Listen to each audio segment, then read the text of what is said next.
함께 머리서 기도하겠습니다. 참 좋으신 아버지 하나님, 지난 한 주간 동안도 삶의 자리마다 순간순간마다 주님 동행하여 주시고, 택한 백성들 오늘도 예배 자리로 다윗처럼 주님 앞에 산제사 드리는 기쁨으로 예배하는 귀한 자리로 우리를 인도해 주심을 감사드립니다. 하오나 우리 안에 여러 가지 많은 무거운 짐들이 있습니다. 아버지, 무거운 여러 가지 많은 아픔이 있습니다. 여러 가지 많은 상처가 있습니다. 이 모든 문제 다 우리 주님께 가지고 가오니 주님의 손 안에서 모든 것을 합력하여 선을 이루어 주옵시고, 하나님 예배 가운데 주님 보게 하시고, 예배 가운데 주의 음성 듣게 하여 주옵시고, 예배 가운데 주님을 위한 잔치가 일어나게 하시고, 예배 가운데 악한 원수 마귀 사탄 병마다 떠나가게 하여 주옵소서. 존귀하신 예수님 이름으로 기도드리옵나이다. 아멘. 용혜원 목사님은 기다림을 이렇게 시로 표현했습니다. 삶이 있는 곳에는 어디나 기다림이 있네. 우리네 삶은 시작부터 기다리고 있다는 위로받고 기다려달라는 부탁하며 살아가네. 봄을 기다림이 꽃으로 피어나고 가을을 기다림이 탐스러운 열매로 익어가듯 삶의 계절은 기다림은 고통 못 그리움이 있지 않은가? 기다림은 생명 희망이지. 우리의 삶은 기다림의 연속인데 어느 날인가 기다릴 여유가 없을 때 떠나는 것 아닌가? 우리의 가슴은 일생을 두고 기다림에 설레이는 것, 기다릴 이유가 있다는 것, 기다릴 사람이 있다는 것, 그것은 행복한 우리들의 이야기가 아닌가? 여러분, 그렇습니다. 우리 인생은 기다림의 연속이며 기다리며 사는 동안은 그만큼 행복한 시간이고, 난 기다릴 것이 없다, 난 어디 기대할 것도 없다 라고 한다면 그 사람은 점점 무의미한 삶, 어두운 삶, 슬픈 삶이 되어버리고 말 것입니다. 전통적으로 교회력에서는 대림절에 4개의 촛불을 켜는데요, 그 가운데 첫 번째 주는 기다림과 소망의 촛불입니다. 오늘 대림절 시작하면서 우리 모든 성도들 안에 우리 주님이 땅에 오셨는데, 그 역사적으로 오신 주님, 이제 내 안에, 우리 가정 안에, 우리 교회 안에, 우리 민족 안에 다시 임하여 주옵소서. 기다리면서 이 절기를 준비하고 있는 것입니다. 오늘 가정 보니까 벌써 지난 11월 중순부터 벌써 크리스마스 추리를 했더라고요. 제가 깜짝 놀랐더니만 벌써 우리 아이들과 모두가 성탄절을 기다리고 있는, 주님의 오심을 기다리고 있는, 어쩌면 여러분뿐 아니라 저도 올해 성탄절은 더 주님의 오심, 주님의 성탄절을 더 간절히 기다리고 사모하고 있지 않습니까? 우리 모두가 지금 코로나 이런 어두운 터널을 지금 지나고 있으면서 이번 성탄절에만은 정말 주님이 우리 안에 임재하셔서 다시 어둠을 밝혀 주옵시고, 주여, 이번 2020년 성탄절에는 우리 민족 가운데 주님의 빛으로 환하게 비추어 주옵소서. 여러분, 더욱더 이번 대림절은 더욱 뜻깊게 주님의 오심을 준비하며 사모하며 나아가는 저와 여러분 다 되시기를 바랍니다. 오늘 본문은 우리 예수님의 오심을 기다리고 그 주님이 오셔서 너무 기뻐하는 한 가정 안으로 함께 들어가 보시겠습니다. 우리 예수님께서 이제 예루살렘에 입성하시기 하루 전 토요일에, 자, 다시 말해서 예수님이 십자가 지시기 엿새 전에 우리 예수님께서 예루살렘에서 한 3km 떨어진 이 베다니에 있는 마르다와 그리고 나사로와 마리아가 살고 있는 한 가정을 신방해 주셨습니다. 자, 12장 1절의 말씀 볼까요? 6월절 시작. 6월절 엿새 전에 예수께서 베다니에 이르시니, 이것은 예수께서 죽은 자 가운데서 살리신 나사로가 있는 곳이라. 아멘. 여러분, 이 가정은 복음서에 자주 등장하는 가정인데 오늘 이 가정에 오신 예수님, 이것이 예수님의 마지막 신방이 될 줄 누가 알았겠습니까? 자, 거기서 어떤 일이 일어나느냐? 예수님이 오셨는데 어떤 일이 일어나느냐? 2절의 말씀 한번 같이 크게 읽어요. 시작. 거기서 예수를 위하여 잔치할새 마르다는 일을 하고 나사로는 예수와 함께 앉은 자 중에 있더라. 아멘. 여러분, 특별히 예수를 위하여 잔치할새 줄 치세요. 예수를 위하여 잔치할새. 여러분, 예배가 뭡니까? 예배를 한마디로 정의해 보세요 라고 한다면 예배는 예수님을 위하여 잔치하는 것이다. 많은 사람들이, 성도들이 그러죠. 나 오늘 교회 은혜 받으러 간다. 맞아요. 그러나 은혜 받으러 가는 것은 예배의 결과이지 예배의 목적은 아니에요. 예배의 목적은 예수님을 위하여 잔치하고, 예수님을 위하여 잔치하니까 우리 안에 기쁨도 오고 행복도 오고 은혜가 넘치게 되는 것이거든요. 다 같이 예수님을 위하여. 예, 여러분, 크리스마스라고 하는 말 뜻 아시죠? 크리스마스가 뭐예요? 크리스라고 하는 것은 그리스도라고 하는 말과 마스는 뭐예요? 예배라는 말이잖아. 미사한다. 예배. 그러니까 크리스마스가 뭐냐? 믿지 않은 사람들은 먹고 노는 날로 생각하겠지만 우리 성도들은 크리스마스는 그리스도를 예배하는 날이야. 여러분, 그런 의미에서 이번 우리 예배 가운데 크리스마스, 그리스도를 위한 잔치 다시 우리 안에 회복할 수 있기를 간절히 축원합니다. 자, 여러분, 이제 예수님 위해서 이 집에 잔치가 벌어졌는데요. 한번 여러분 상상력을 동원해서 한번 그림을 한번 그려보세요. 자, 이제 마르다는 여기서도 열심히 일하고 있어요. 음식 준비하나 봐요. 그리고 바로 앞에 요한복음 11장에서 죽었다가 살아난 나사로는 그 기쁨 가지고 예수님 앞에 말씀을 듣고 있는 거예요. 그리고 마리아는 지금 어디서 무엇을 하고 있습니까? 3절의 말씀 보세요. 3절. 마리아는 지극히 비싼 향유곧 순전한 나드 한 근을 가져다가 예수의 발에 붓고 자기 머리털로 그의 발을 닦으니 향유 냄새가 집에 가득하더라. 여러분, 이 당시에 귀한 손님이 오면 향유 몇 방울을 떨어뜨리는 그런 관습은 있지만, 마리아는 예수님 앞에 나타나서 갑자기 그냥 향유 한 병을 그냥 깨워가지고 예수님의 발에 붓게 되는 거예요. 그것도 모자라서 어떻게 해요? 머리털로 예수님의 발을 닦고 있는. 그러니까 온 집안이 향내로 가득하지 않았겠습니까? 그죠? 이 당시 사용된 향유는 어떤 것이냐면 지극히 비싼 향유 곧 순전한 나드 한 근이라고 설명하는데요. 학자들에 의하면 나드 향유는 인도산 기름으로 아주 비싼 것으로 사용하려면 병마개를 깨뜨려야 했기 때문에 정말 귀한 분을 위해서 이것을 사용했었다고 그렇게 말하고 있습니다. 여러분, 그런 향유를 마리아는 전혀 아까워하지 않고 다 예수님께 다 부어드렸다. 무슨 말이에요?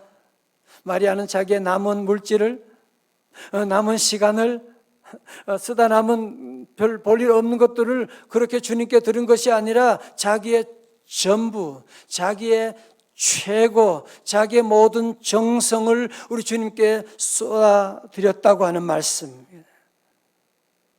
뿐만 아니죠. 머리카락이라고 하는 것은 여성의 자존심이라고 할 수도 있는데, 머리카락을 풀어가지고 예수님의 발을 씻어주려면 엎드려야 되고, 무슨 말하는 거예요?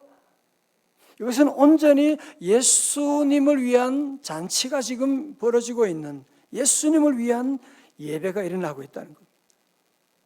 자, 그런데 오늘 본문의 말씀에서는 예수님의 제자 가룟 유다하고 예수님의 제자도 아닌 이 마리아를 대조하고 있는데요, 한번 보실까요? 가룟 유다는 아직 사랑이 무엇인지, 예수가 누군지 전혀 몰라요. 예배가 뭔지를 몰라요. 예수님 따라다니면서도 모른다니까요. 그래서 늘 그는 뭐든지 돈으로 환산하는 거야. 4절에 제자 중 하나로서 예수를 잡아줄 가룟 유다가 말하되 이 향유를 어찌하여 300데나리온에 팔아 가난한 자들에게 주지 아니하였느냐 하니. 여러분, 한 데나리온은 한 장정의 하루 품삯이라고 말하지 않습니까? 그죠? 이 가룟 유다는 이 향유를 보면서 딱 계산이 금방 나오는 거예요. 이거 가격으로 따지면 300데나리온은 좋게 되는 건데, 이걸 가난한 사람에게 주지 않고 지금 뭐 하는 거야 지금? 여러분, 물론 이 향유가 어마어마한 금액이지만 이 마리아의 사랑, 마리아의 예배를 어떻게 돈으로 환산할 수 있단 말입니까? 아니, 우리 어머니의 사랑을 어떻게 돈으로 환산할 수가 있어요? 여러분, 사랑이라고 하는 것은 돈으로 계산할 수가 없는 것입니다. 사랑은 돈으로 계산하면 안 되는 것입니다. 마리아가 순전한 나드 한 근을 바치게, 이거 얼마인지, 내가 이걸 지금 하는 것이 이게 합리적이고 효율적이고 이런 거 따지지 않고 오직 그의 중심에는 예수님만을 위하여 잔치하는, 예수님께 영광을, 예수님만을 위한 그런 마음 한 가지밖에 없었던 것이거든요. 그럼 저를 한번 잠깐 보세요. 사실 오늘 여러분 본문의 배경은 아까 말씀드렸지만 예수님이 십자가 지시기 전 바로 엿새 전이라고 말씀드렸죠. 여러분, 이 당시에 모든 분위기가 오늘 12장 1절 바로 앞에 11장 57절에 보면 이는 대제사장들과 바리새인들이 누구든지 예수 있는 곳을 알거든 신고하여 잡게 하라. 예수님에 대한 지명 수배가 내리게 된 거예요. 심지어 예수님의 제자들마저도, 추종자들마저도 예수님을 슬슬 피하고 도망가려고 하는 이때에 한 사람 마리아, 이런 전체적인 사회적인 분위기가 점점 어려워지고 모두가 예수님을 잡으려고, 죽이려고, 체포하려고 하는 분위기 가운데 한 사람 마리아는 예수님께 온전한 예배를 드리게 되는, 그의 향유를 깨어서 그의 정성을 다해서 눈물로 머리털로 발을 닦으면서 예수님께 정성을 다하는, 다시 말해서 예수님의 이제 얼마 있으면 예수님이 돌아가실 장례를 준비하는, 아니 어느 누구도 이런 영적인 감각이 없는데 이 마리아는 영적인 감각을 가지고 이런 귀한 예수님에 위한 잔치를 벌이게 되었던 것입니다. 요즘 트로트 많이 인기가 있다고 그렇게 하는데 오늘 말씀 제목을 트로트에서 사랑은 아무나 하나, 거기서 따왔습니다. 마지막 가사가 또 그렇더라 보니까 사랑은 아무나, 그거 미리 보여주면 어떡해. 그 누가 쉽다고 했나 그러더라고요. 맞아요. 사랑은 아무나 하는 것도 아니고요, 사랑은 절대로 쉬운 게 아닙니다. 자, 첫 번째로 진짜 사랑은 어떻게 하느냐? 믿음의 눈이 열린 사람만 할 수가 있습니다.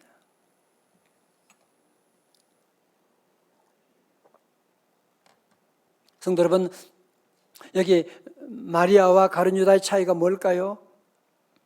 한마디로 믿음의 차이라고 할 수가 있습니다. 가룟 유다는 예수님을 3년 동안 따라다녔지만 예수님이 하나님 되심을 모르고 있는, 그러니까 예수님을 주님으로 모시고 사랑한 것이 아니라 예수님을 도리어 자기 목적을 위해서 사용하려고 들게 된 것입니다. 자, 보실까요? 요한복음 12장 6절에 이렇게 말하면 가난한 자들을 생각함이 아니요 그는 도둑이라 돈괴를 막고 거기 넣는 것을 훔쳐가미러라. 자기는 가난한 자들을 아주 끔찍하게 생각하고 있는 것처럼 아이 그거 팔아가지고 가난한 자들에게 주면 좋을 텐데 지금 뭐 하는 것이냐고 야단쳤지만 실제로는 그의 마음속에는 이 향유에 대한 탐욕이 있었던, 다시 말해서 정의를 가장한 위선에 불과했던 것입니다. 그러나 마리아는 죽었던 오빠 나사로의 무덤 앞에서 예수님께서 말씀하셨거든요. 자, 요한복음 11장 25절의 말씀 우리 설교 노트에 다 있고요. 앞에 있어요. 시작. 나는 부활이요 생명이니 나를 믿는 자는 죽어도 살겠고 무릇 살아서 나를 믿는 자는 영원히 죽지 아니하리니 이것을 네가 믿느냐? 우리 주님의 말씀 한마디에 나사로야 일어나라고 하는, 나오라고 하는 말씀 한마디에 살아나오는 이런 일들을 보면서 저 예수님은 하나님이셔. 예수님이 하나님이라고 하는 것을 깨닫게 되는 순간 예수님께 무엇을 드린다고 해도 뭐가 아깝겠냐 말이에요. 무슨 계산이 되겠냐 말이죠. 그래서 마리아는 예수님의 십자가 가는 길에 자기 가장 귀한 정성을 주님께 드리게 된 것입니다. 가끔 그런 분이 계시더라고요. 목사님, 마리아는 그래도 오빠가 죽었다가 살아나게 되었으니까 감사해서 예수님께 그렇게 잔치할 수 있는데 나는 뭐 그런 일도 별로 없는데요. 그렇게 정말 없습니까? 그러면 죽었다가 젊은 사람이 죽었다가 살아난 것하고 벌써 죽어야 될 사람임에도 불구하고 지금도 살아서 예배자로 드리고 있다. 어느 것이 더 기적이에요? 교통사고 나가지고 죽을 뻔했는데 살아났어요. 너무너무 감사해요. 예, 감사한 일이죠. 그러나 여러분 지난 한 주간도 얼마나 교통사고 날 수 있는 상황이 얼마나 많았는데 사고 나지 않고 오늘도 멀쩡하게 오늘 예배자로 설 수 있다. 어떤 게 더 기적이냐고요? 어떤 게 더 기적이냐고요? 그러므로 우리 성도 여러분은 예수님의 십자가로 말미암아 나는 구원받았다. 나는 하나님의 자녀가 되었다. 하나님이 나의 길을 인도해 주신다. 나는 지옥 갈 수밖에 없었는데 나를 천국 백성으로 삼아 주셨다. 그래서 우리 성도들은 날마다 예배를 드리는 겁니다. 우리는 매주마다 주님 앞에 나와서 예수님을 위한 잔치를 해야만 이유가 무엇이냐? 나 같은 죄인 구원해 주시고 사랑해 주시고 건져 주신 예수님의 그 은혜 때문에 오늘 아침에도 이렇게 추운 날씨 가운데도 주님 앞에 나오게 된 줄로 믿습니다. 얼마 전에 인터넷에 어린아이가 쓴 아주 감동적인 글을 하나 보았는데요. 제목은 아빠가 숨 쉬지 않는 이 세상이라는. 미니야 밥 먹어야지. 오늘도 아빠의 잔소리는 시작이다. 꼭 엄마 없는 티를 저렇게 내고 싶을까? 정말 쪽팔려서 같이 못 살겠다라는 생각을 항상 해왔다. 집에 오면 항상 앞치마를 메고 있는 아빠 모습이 정말 지긋지긋하기도 하고 내 엄마는 내가 3살 때 돌아가셨다고 한다. 얼굴 하나 기억 못한다. 난 이렇게 엄마 없이 가난하게 부녀가 가정에 함께 살고 있는 가정에 아빠는 늘 병치레를 하였대요. 그러다가 어느 날 아빠가 병으로 죽었는데 알고 보니까 3년 전부터 암으로 죽어가고 있었던 겁니다. 딸은 그것도 모르고 아빠에게 늘 불평하고 원망만 했는데 돌아가신 후에 놀랍게 된 것은 딸은 아버지는 그 치료해야 되는 그 비용들을 다 절약하면서 치료를 포기하고 돈을 저축해 주게 된 거예요. 딸은 아빠가 돌아가신 다음에 아빠가 남긴 저금 통장을 보고 지난 3년 동안 아빠가 쓴 편지를 보면서 대성통곡을 하는 거죠. 아니 내가 왜 아빠 마음을 그렇게 모르고 그렇게 아빠에게 원망 불평하고 마음을 아프게 했을까? 그러나 돌아가신 다음에 아무리 후회한들 무슨 소용이 있겠습니까? 저는 이 아빠가 치료를 포기하고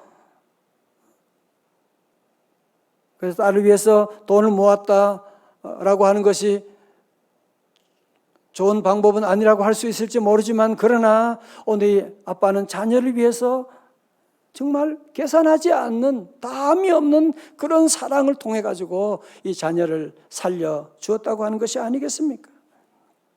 사랑하는 성도 여러분, 우리 모두도 지난날 우리가 아직 죄인 되었을 때 하나님께서 우리를 위해서 자기 독생자 예수 그리스도 보내주심으로 말미암아 구원받은 그 은혜를 늘 기억하고 늘 감사하고, 우리가 지난 역사 가운데 우리 성도들 정말 이 마리아처럼 귀한 옥합을 깨어서 정성을 다하여 섬기는 그 아름다운 모습들, 여러분 이번 우리 대림절을 준비하면서 올해는 조금 더 일찍 준비했어요.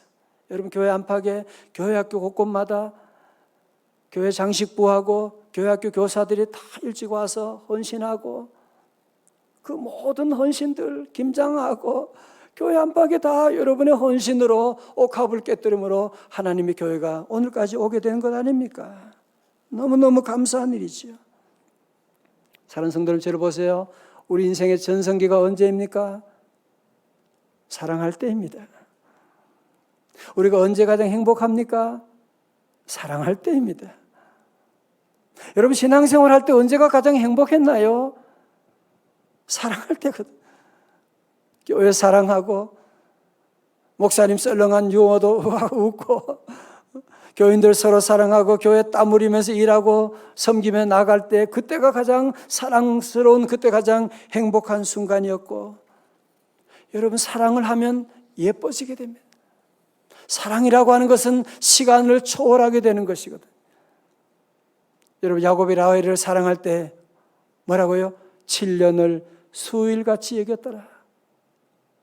사랑은 시간을 초월하는 것이고, 사랑보다 더 아름다운 것이 없고, 사랑보다 더 아름다운 투자가 없는 것이고, 사랑보다 더 행복한 일은 없는 것입니다. 지금 우리가 코로나를 말미암아 우리 한국교회가 많은 어려움을 겪고 있는데요, 여러분 많은 연단을 받고 있는데 우리 성도들은 이 연단의 실체가 무엇인지를 분명히 알아야만 합니다. 단순히 우리가 교회에 모여서 예배 드리기가 어렵다고 하는 문제가 아니고요, 정말 예수님을 만나고 예수님을 위하여 예배 드리는 사람이냐, 아니면 그냥 교회만 다니는 사람이었느냐. 교회만 다니는 사람들은 교회 문이 닫히면 신앙생활도 끝나게 되는 거죠. 그러나 우리 성도들은 예배 문이 닫히면 가정에서 어디든지 예배하고 온라인으로라도 예배하고, 왜? 나는 예수님을 믿으니까. 나는 오늘 예수님을 예배하러 온 것이니까. 우리 모두가 이런 어려운 때일수록 더욱더 우리가 모두가 예배를 드리면서, 예배의 가장 귀한 것은 뭐예요? 예수님을 하나님으로 대접해 드리는 겁니다.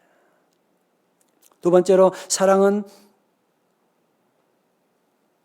언제 합니까?